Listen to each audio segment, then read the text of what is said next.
Ladies and gentlemen, y'all know me. I talk about misspellings all the time. I do. I talk about it all the time because I feel like it's important for people to know how to spell stuff. Maybe I'm wrong, but I just feel like that's, y'all need to know how to spell things. This person has a coffin for sale.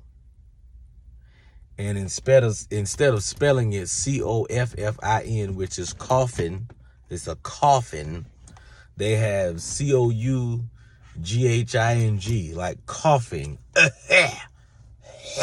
Cough. Not only are you spelling that wrong, I don't think you're going to sell that. Nobody is going to want to think of anything like coughing. If I pick up a coffin and I hear some coughing, no, this ain't finna end good. That ain't finna end good at all. Coughing should not be associated with coughing at all. Because if you coughing and I'm right next to you and I get coughing, next thing you know, we gonna be in the damn coffin. You see what I'm saying?